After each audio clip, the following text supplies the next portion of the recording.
Joining us right here, the host of College Game Day on ESPN and a longtime friend and a man who is aghast that I have a blind spot in my movie watching history of Roadhouse and Point Break. I've never even seen it, period.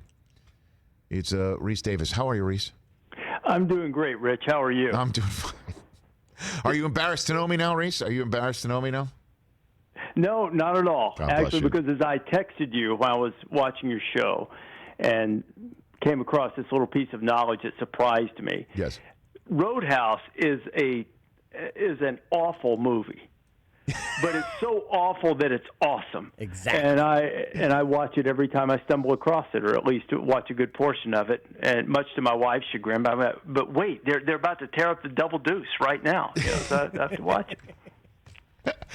See, you got Brockman laughing right now. I mean, And see, Sam Elliott's flow in that movie, my God. So your wife, Rece. Hey, let me tell you, quick. So we have and this is going to be the highlight of this person's career that I'm about to mention his name on the Rich Eisen Show. Okay. But we have a producer named Jonathan Lebovich. And I remember that name. I remember him. You remember Lobo? Yeah, sure. So Mark May and I did a game, and we, for some reason, our announcer, and Lou, I think, was with us too. We went in and we joined Lebovich's crew for a game. I don't know why that happened, but it did. And we're in the production meeting, and all of the people, all of the production assistants and tape runners, whenever Lebovich would ask them a question, they would go, and maybe if they didn't have something done yet, they'd go, I'm sorry, boss. And I was like, Lobo, what is up with this I'm sorry, boss? He goes, oh, we all love Roadhouse. It's like a big inside joke. So they treated him like he was the villain in it, Brad Wesley. And every time he asked for something, they'd go, I'm sorry, boss. And I found that hilarious. And there you have it. So do you want to institute that here, Chris? Because we could start doing that. No, because you've never seen the damn movie. Like, I don't know what the point is. Well, I've never seen it from complete start to finish. I've only seen certain scenes of it. I mean, I'm not completely in the dark. We did have Kelly Lynch here on this show about 3-4 years ago. And did you post that video? I did. Okay. I did. I was about to say, Rece, if he said no, Lynch. he would have to say, I'm sorry, boss. Yeah. Peak Lynch at that point, too. Peak Lynch at that point. Very good. It's kind of funny, Rece. You want to talk about old school here, and that's another reason why I want to go down this wormhole with you here, was The Last Dance, and how many people just got so much of a kick out of seeing the old school sports centers from back in the day. And it caused me to think that, I was just telling the guys here that the first guy I did multiple sports centers in a week with was you. They teamed us up quite a bit in my first year that I was there, and it was a total blast. It was an absolute total blast back in 1986. And I'm wondering what you felt watching all these old school sports center highlights show up over the last several weeks here. It's sort of remarkable, I think, Rich, how much time has passed, but I also think it's pretty remarkable at the draw that you feel to it. And I don't think it's just because you and I were fortunate enough to be part of it. I think it was such a part of the way that dynasty particularly was shared with sports fans, that it became a little tiny part of it. I mean, it's not as important as, all of the things that actually happened with the Bulls, but there were people outside of Chicago. That was the way that they connected with them throughout the season. And to be able to see all of us back in our much younger days that were at least part of chronicling that iconic run in maybe the greatest dynasty in modern NBA. I understand the Celtics won more and all of that, but during that time to have the transcendent star and the transcendent team, and to be part of chronicling that on what was the ultimate place to get highlights and information at the time is a kick to be able to see it and watch it, and to watch it replay in your head and remember things about it. Like I was the host of the NBA on ESPN radio for the finals in 97 because I was doing NBA 2-night by then. Yes, the two. I love it. By the way, Rockery and Quinn Buckner and I were the pregame host, and Brent and Dr. Jack called the game on ESPN radio.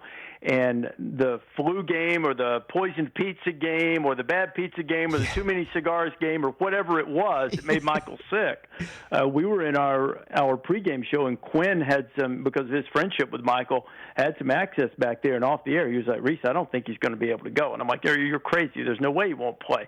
And he goes, he said, you don't see him right now. Quinn's like, I'm not sure the man can lift his head off the table. And it was something to be at least a small part of, and certainly brings back a lot of great memories. Were you there, or were you stationed in Bristol? No, I was there. We were in Salt Lake City for it, and the Jazz probably should have been up in that series 3-1 because they sort of blew game one in Chicago, and they had won the first two in Salt Lake City, and that's part of the lore of Michael's performance, I think, was that series easily could have been lost, and perhaps should have been on the brink of being lost even before that game. Yeah, Dr. Jack Ramsay was one of the greatest human beings I have ever come across, and to be in the middle of all that, Rece, that's really, I did not know that or recall that was your assignment back in the day. I was Fort Holding, back in Bristol, but you were out there. You were with the guys and in the middle of all that. Yeah, it was really, really remarkable thing. It was I just a few days ago wrote a foreword for a colleague's book, and that was about the time they moved me to the car racing show. And I mentioned in there that I had a gig that I was really enjoying because I love football and basketball, obviously, and to be part of the NBA and be for that assignment, coming off that assignment of Dan was out there covering it for SportsCenter, and and having Brent be the play-by-play guy on radio, so spending a lot of time with him for the first time in my career. Come on, it was one of those epiphany moments that you have in realizing that this is a really cool opportunity you've been blessed with. Is when we were headed back to Chicago for Game 6, Brent and I were sharing a cab, and sort of, we chatted a little, and then we were just sort of sitting there in silence. You're looking at it out at the Wasatch Mountains, and I sort of turned the other way, and I'm like, wait a minute.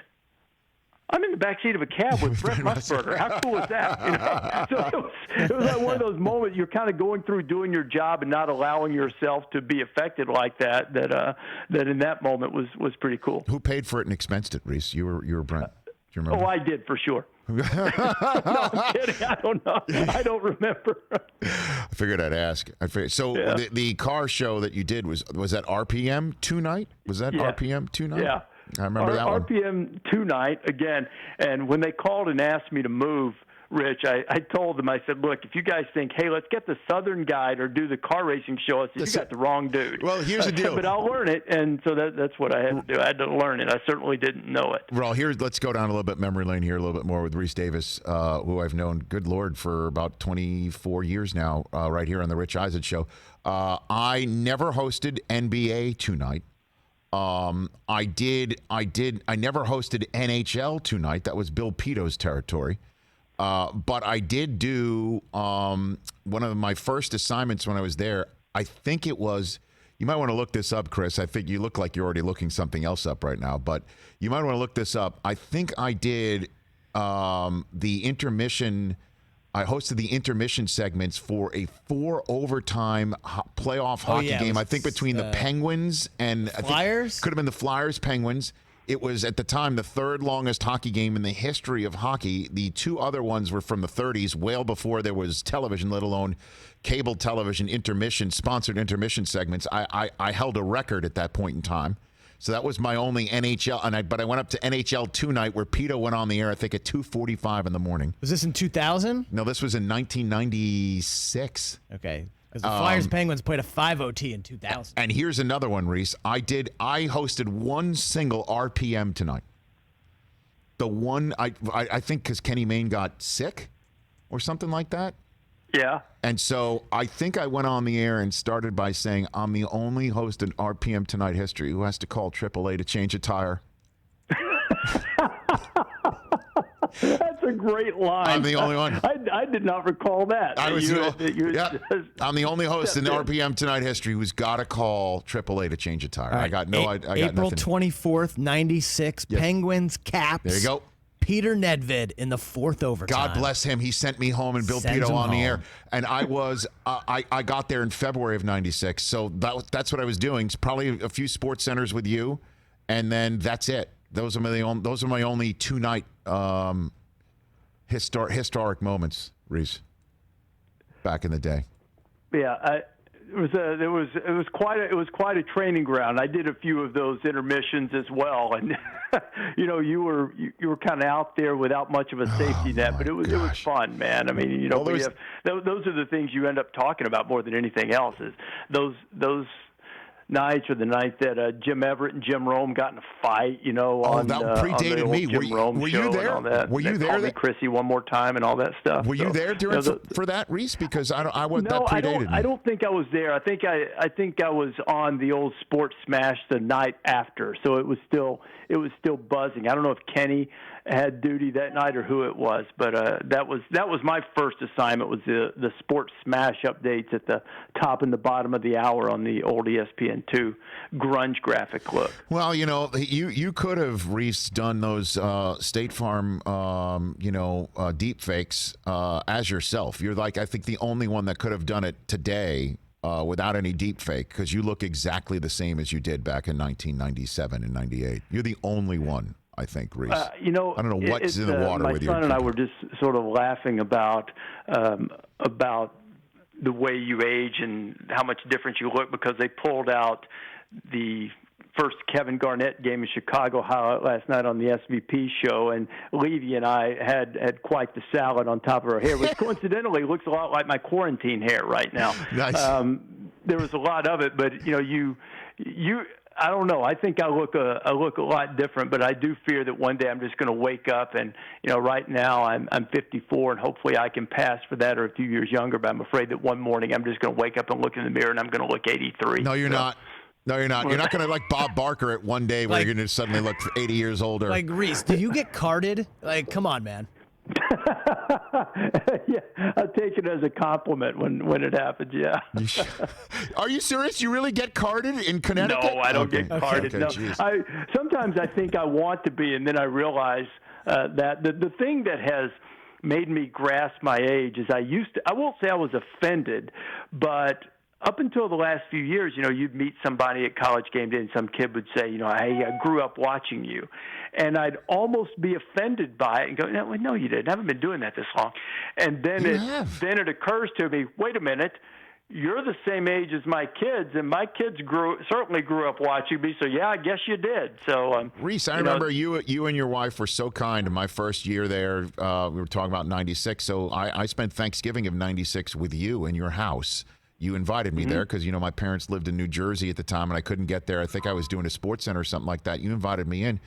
How old was your son in 96? Was he born yet, or was he? No, he had not been born yet. He was born in summer of 97. So, come on. I hear from people. Yeah, I grew up watching you too, and I'm like, how old are you? And they're like, I'm 29. I'm 31, and I'm like, oh my God. That they were like in fourth, fifth grade. Like it's a little daunting, to say the least. I know.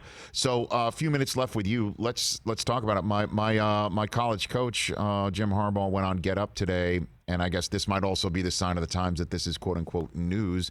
That he's like, let's play with no fans. I'm ready to play with no fans. I think maybe everybody in every sport's getting ready to play with no fans, as long as it can be healthy. We had Brian Kelly on the show the other day.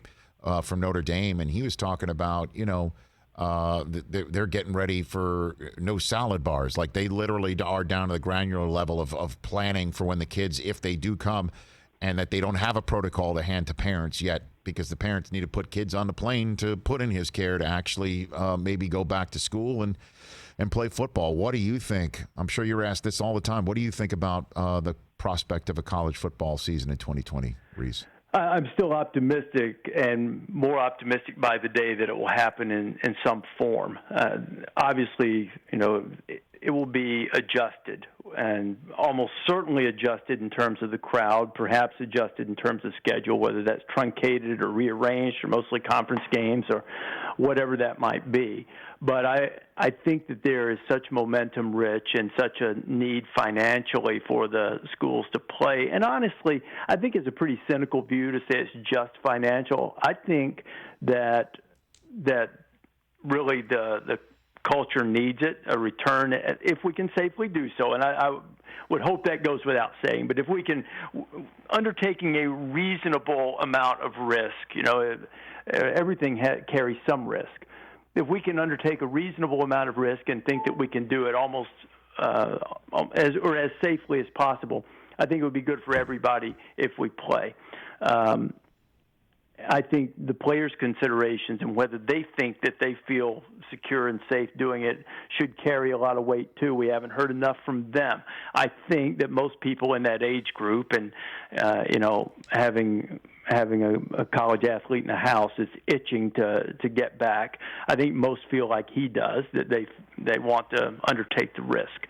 And hope that it's not a big one, that they will be protected as best they can.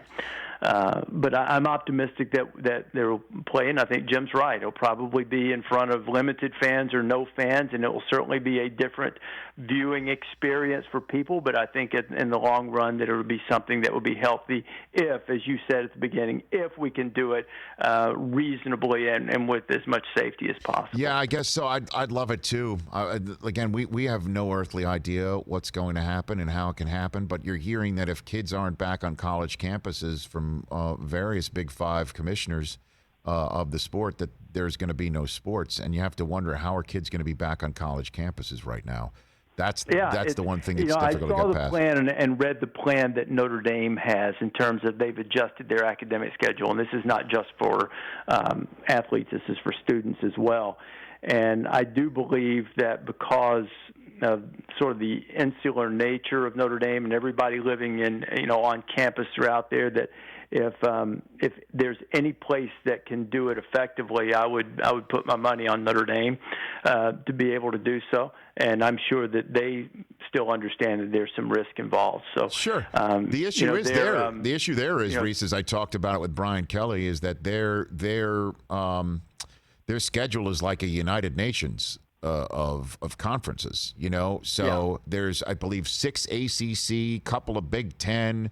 A couple of Pac-12, so they might not even be able. It's not like that one conference can get together and say, we are playing.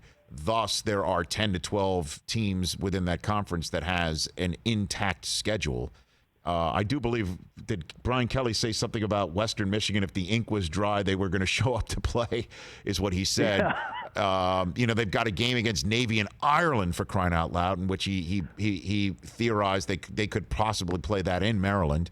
But so even if they say, we've got this plan, how do they get a schedule? They'd need multiple conferences to agree on the same thing. And that's the thing, Rich. I do think that there's a lot of momentum for at least most of the schools in the ACC to be willing to play. Now, I think all the commissioners have acknowledged, especially with that conference because of its geographical footprint, that there might be a situation where a couple of the schools can't play. I certainly hope that all of them are able to do so safely, but that's a possibility. That's what I mean when I say schedules could be adjusted. But if most of the ACC is playing, then Notre Dame would have that chunk of schedule. And then there are other games against the other conferences that it could make it challenging for them. But, my thing was more so that I think the university, because of the way they go about their business and the way everybody is right there in a relatively confined area, and from what I read, this is just for the students at large, they already have a plan for if a student becomes ill and tests positive, where would they take them, where would they live, how would they treat them. They've got all of those types of things mapped out. I'm sure they don't have everything covered because there's no way any human being could, but they certainly, at least based on what I read, seem to have a really detailed, complete plan to deal with it on campus to try to,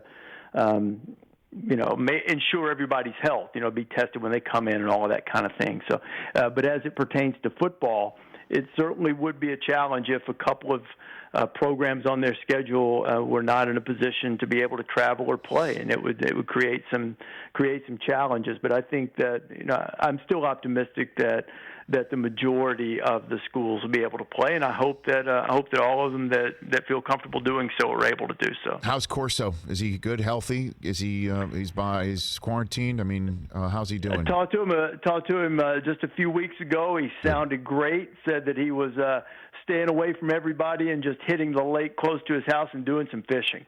So he's doing well. He was doing well. So I imagine have you heard internally at all about College Game Day's plans that you're going to be mostly studio based? We've had discussions for every possible contingency plan. I'll be involved in some more of those in the coming weeks. You mentioned the Notre Dame Navy game. That was that we're still. No announcement has been made about that. Right. But, the game in Dublin was supposed to be a great way to kick off Week 0. College Game Day was going to Ireland. We had this spectacular location for our set and, a lot of big plans for that. So, if that, in fact, doesn't happen, which, as I said, it hasn't been made official yet, but it seems, honesty compels me to say that seems unlikely. But, if it doesn't happen, that'll be disappointing. But we have to figure out a way to continue to conduct the shows safely and still maintain the character of the show, which is to involve the fans. Now, that might mean something virtual like we had in the NFL draft. It might mean a limited crowd size. Nobody knows for sure what that means yet, but we're kind of working through some plans of how would we execute this? How would we, would we find a spot on campus as opposed to a spot that would invite big crowds? All of those things that would, be in compliance with whatever local officials and whatever medical personnel thought was the safest and best thing for us to do. Man, things you take for granted, right? Things you take for granted until they're gone. I mean, it's amazing. Just little things like, that little adrenaline rush that you get walking to the set on Saturday morning and just sort of running down and slapping hands and shaking hands and fist bumping with everybody in line and being fired up when everybody's in there shoulder to shoulder. That seemed like the norm. And when it wasn't just a sea of humanity for as far as you could see, I wouldn't say it's not disappointing, but you're like, oh man, I wish the crowd were bigger. Now, you're like, all these crowds were phenomenal, and it's something that hopefully we'll be able to do at some point in the future if once it's able to be done safely. Amen to that, Rece. Amen to that. All right, before I let you go, what is the one movie that you haven't seen that you'd be embarrassed to share? Let's kick us off on this day, Rece, where again I've got one more in my if you want to say quiver that I've never seen that is going to deeply upset most people who take in this show. So go for it, Rece. I think a lot of people are going to be upset with me when I say this, because my favorite movie of all time is Oh Brother, Where Art Thou? I love Burn After Reading.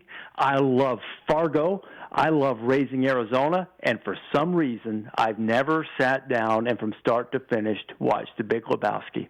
Wow! Whoa! So the Coen brothers, I love their work. I've seen parts of it, but I don't know why.